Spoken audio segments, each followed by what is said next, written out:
चुनाव आयोग इलेक्शन की घोषणा करता है चुनाव की तारीखों का, उससे पहले बीजेपी की आईटी सेल को पता होता है। कॉन्स्टिट्यूशनल इंस्टीट्यूशंस, संवैधानिक संस्थाएं सबको हाईजैक कर रखा है। तेजस्वी यादव का बड़ा बयान, चुनाव आयोग पर फिर साधा निशाना।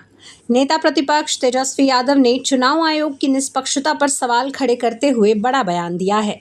जब उनसे राहुल गांधी के उस बयान पर प्रतिक्रिया मांगी गई जिसमें राहुल गांधी ने कहा कि महाराष्ट्र का चुनाव फिक्स था और बिहार में भी ऐसा ही हो सकता है, तो तेजस्वी ने दो टूक कहा।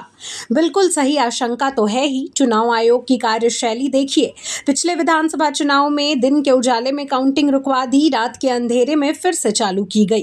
3 बार प्रेस कॉन्फ्रेंस कर सफाई दी गई। ऐसा लग रहा है मानो चुनाव आयोग भाजपा की सरकार का प्रकोष्ठ बन चुका है। तेजस्वी यादव ने यह भी कहा कि ऐसे हालातों में सवाल उठाना लाजमी है।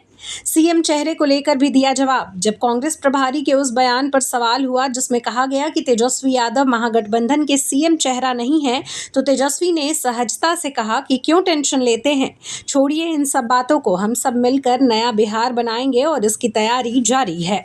कुल मिलाकर तेजस्वी ने भाजपा, चुनाव आयोग और सहयोगी दलों के बीच चल रही बयानबाजी को लेकर अपनी स्थिति साफ की और विपक्षी एकता का भरोसा भी दिलाया।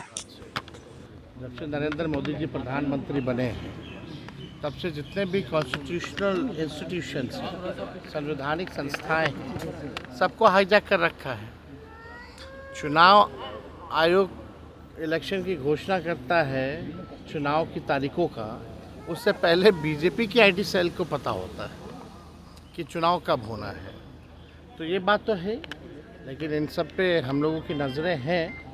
लेकिन इसमें तो जो कॉन्स्टिट्यूशनल इंस्टीट्यूशंस हैं, उनको ईमानदारी से जो है चुनाव कराना चाहिए और अपने दायित्वों का निर्वहन करना चाहिए। अगर कॉन्स्टिट्यूशनल इंस्टीट्यूशन अगर बर्बाद हो जाएगा तो लोगों को जस्टिस और न्याय कहाँ मिलेगा। तो ये बड़ी बात है। कोई भी अधिकारी किसी भी इन्फ्लुएंस में ना आए, ये होना चाहिए। पिछले बार जो 20 का जो चुनाव हुआ था, हम लोग तो सरकार बना लिए थे। पहली बार उस समय इलेक्शन कमीशन ने 3 बार प्रेस कॉन्फ्रेंस करके जस्टिफाई किया। आखिर चुनाव की गिनती क्यों रोकी गई शाम में, फिर रात के अंधेरे 11-12 बजे की शुरू की गई, और जो जीते हुए कैंडिडेट जिनको अनाउंस कर दिया गया था शाम में हमारे, उनको किसी को 12 वोट से, किसी को 100 वोट से, किसी को 500 वोट से घोषणा होती है कि हार गए, जो जीते हुए शाम में थे।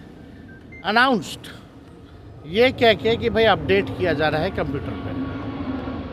तो इस तरह की बातें तो हैं। साथ में सभी लोगों को सजग भी रहने की ज़रूरत है, और देश की जनता ये मानती है कि जितने इंस्टीट्यूशंस हैं अब बीजेपी का एक प्रकोष्ठ के रूप में पार्टी का काम कर रही है। कृष्णा लवरू है कांग्रेस के प्रभारी, उन्होंने कहा है कि कोऑर्डिनेशन कमेटी का आपको नेता बनाया गया, लेकिन मुख्यमंत्री का अभिलाष नहीं है। अरे भाई साहब, आप लोगों को क्यों चिंता इसमें करना है? आप लोगों को इसमें कोई चिंता करने की ज़रूरत नहीं है। हम सब लोग जो है मजबूती से सरकार नहीं बिहार बनाने का काम करेंगे।